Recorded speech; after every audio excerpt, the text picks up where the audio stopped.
My name is Piers Vasquez. I work for ASAP Rehabilitative Associates, and what we do, I work for them as a behavioral assistant, and what we do is we are assigned cases through the state of New Jersey, and we do in-home therapy.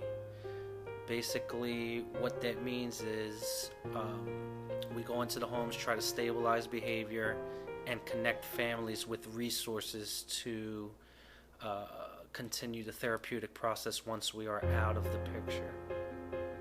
I've been working with ASAP Healthcare Associates for 9 years.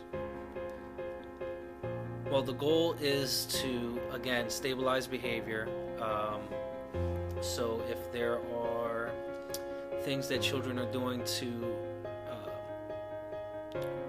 act out, or if there are things like if they're on the autism spectrum or behavioral issues, then we go in and through parallel therapy we stabilize behavior and try to decrease the negative behavior. My name is Jose Vasquez. I'm a master's level therapist.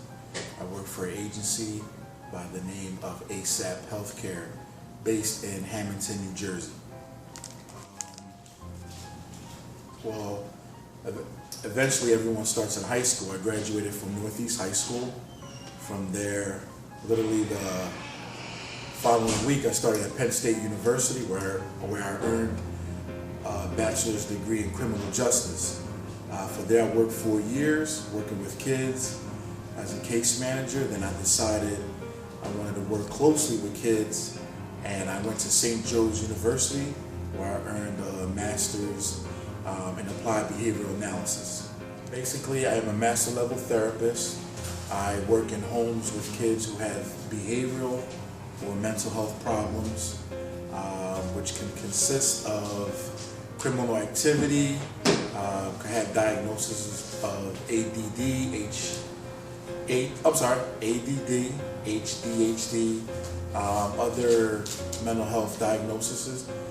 We basically go into the home, try to get the family history, we do intakes, and we basically try to teach kids skills to help them cope with their behavior, hopefully change and manage their behavior for their future.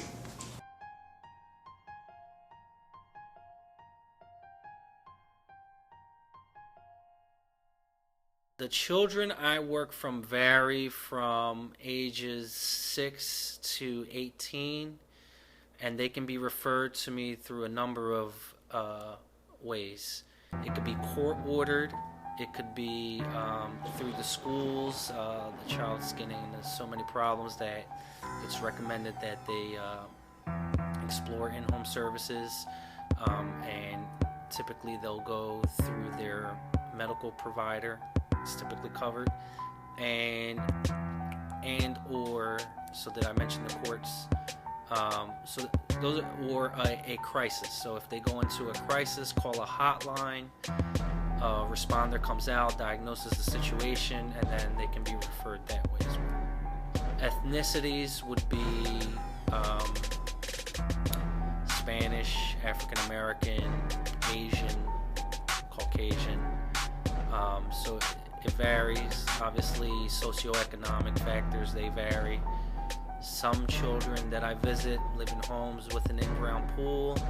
Some live in a small apartment where they have 2 other siblings in one bed. So it's the complete scale, because when you're dealing with mental health, that doesn't really discriminate. So we touch a lot. But as far as behavioral and the reasons why a lot of behavioral cases are assigned, it could be systemic with their economic situation, socioeconomic situation.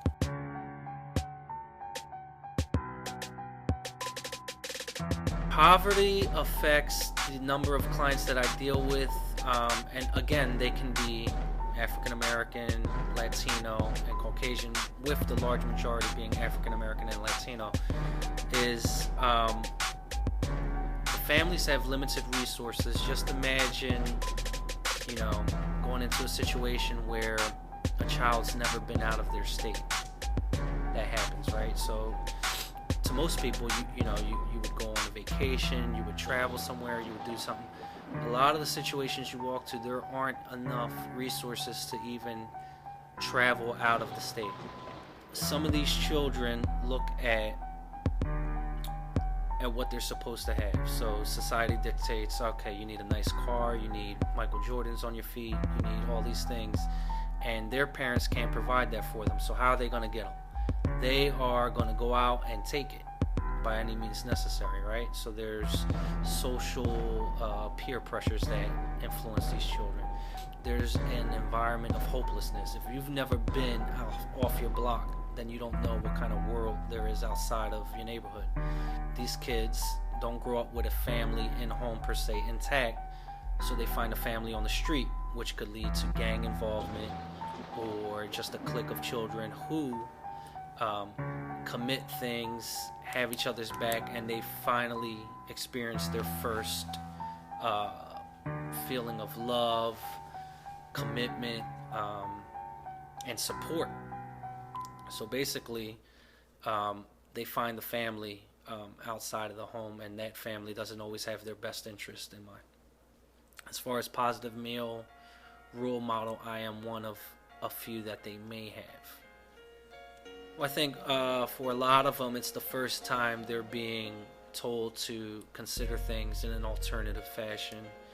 It's the first time they're being told that, they can do something outside of what they've done day after day, and that they can, improve their situation despite limited resources and lack of a strong family environment.